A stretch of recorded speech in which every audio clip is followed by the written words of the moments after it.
حدیث شریف پڑھی ہے اس میں حضور پر نور محمد عربی صلی اللہ علیہ وسلم کا پاک ارشاد ہے کہ جو شخص عزت حاصل کرنے کے لیے شادی کرے گا تو رب ذوالجلال ایسے شخص کو ذلت کے سوا کچھ نہ دیں گے، اور جو شخص مال کے لالچ میں شادی کرے گا تو اس کو فقر و فاقہ اور تنگ دستی کے سوا کچھ نصیب نہ ہوگا۔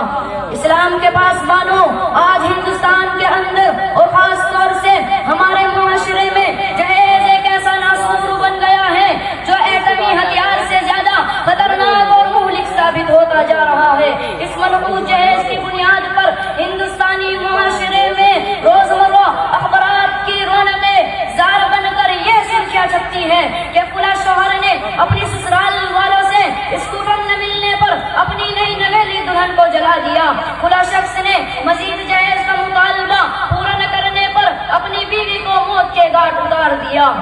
عجب ماجرا ہے حضرات دیکھیے، عجب ماجرا ہے حضرات دیکھیے،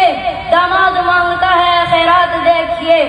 پیارے دوستو، اخبارات کی سرخیاں ابھی غیر قوم وہی کے بارے میں نظر آتی تھی، مگر افسوس سے افسوس کہ رفتہ رفتہ یہ ہماری اسلامی معاشرے کے اندر بھی وبا پھیل چکی ہے۔ آج اخبارات کے اندر جہیز کے لیے بھیڑ چڑھنے والی کئی فاطمہ، کئی رضیہ، کئی شبنم و فرزانہ اسلامی شریعت کے نام لیواؤں سے یہ کہہ رہی ہے کہ کاش ہماری اسلامی شریعت کتابوں اور موضوع کے بجائے عمل میں آ جاتی۔ پیارے دوستو اور اسلام کے نوجوانوں، عورت رب ذوالجلال کی جانب سے عطا کردہ وہ حسین تحفہ ہے جس نے انسانی زندگی کو رہنمائی بخشی۔ اسی عورت کے دم سے نظاروں میں خوبصورتی پیدا ہوئی، اسی معصوم کلی نے حضرت آدم علیہ السلام کی زندگی سے خوف و وحشت کو دور کیا، مگر ان تمام باتوں کے باوجود بھی ظلم و ستم کی تاریخ شاہد ہے کہ اس دار فانی میں جتنے مظالم برپا ہوئے ہیں ان میں زیادہ تر صنف نازکی پر کیے گئے ہیں۔ اس بہرحال سماج نے عورت کو جس نظر سے دیکھا ہے وہ نہایت ہی قابل مذمت ہے۔ تاریخ عالم ان دردناک واقعات سے بھری پڑی ہے۔ کبھی حضرت مریم علیہ السلام کو دنیا والوں نے متہم کر کے جنگلوں کی کھاد چھاننے پر مجبور کیا، تو کبھی نمرود نے اپنی بیٹی کو ایمان لانے کی پاداش میں آگ میں ڈالا، تو کبھی عرب کے جاہل معاشرے نے لڑکیوں کی پیدائش کو اس قدر منحوس تصور کیا کہ ان کو پیدا ہوتے ہی زندہ درگور کر دیا جاتا تھا۔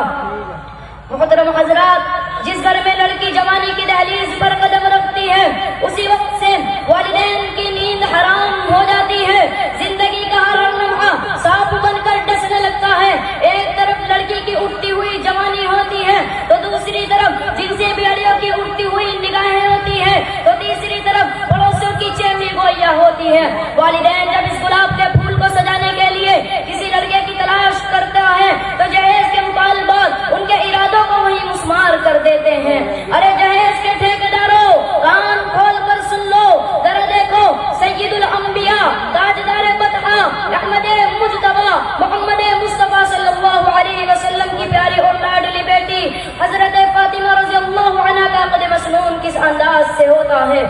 کہ جسم پر جو چادر ہے اس میں 16 پیوند لگے ہوئے ہیں، اور بنت رسول ہونے کے باوجود بھی پیادہ پا شیر خدا حیدر کرار رضی اللہ عنہ کی گھر کی جانب روانہ ہو رہی ہے، اور جہیز میں ایک بستر، ایک چکی، 2 مٹکے پر مشتمل مختصر سامان علی مرتضیٰ کو پیش کیا جا رہا ہے۔ آج ہم یہ کہتے ہیں ہمارا بیٹا ڈاکٹر ہے، ہمارا بیٹا انجینئر ہے، ہمارا بیٹا پائلٹ ہے، ہمارا بیٹا ٹیلی فون آپریٹر ہے، ہمارا بیٹا گریجویٹ ہے، ہمارا بیٹا سعودی عرب میں رہتا ہے، اس لیے جہیز میں جہاز چاہیے۔ ارے اولاد پیدا کر کے جہیز کی تمنا کرنے والوں، کان کھول کر سن لو، اگر تمہارا بیٹا ڈاکٹر ہے تو حضرت علی امیر المؤمنین تھے، اگر تمہارا بیٹا انجینئر ہے تو حضرت علی مجاہد تھے، اگر تمہارا بیٹا ٹیلی فون آپریٹر ہے تو حضرت علی فاتح خیبر تھے، اگر تمہارا بیٹا گریجویٹ ہے تو حضرت علی اسد اللہ تھے، اگر تمہارا بیٹا پیکر سیاست ہے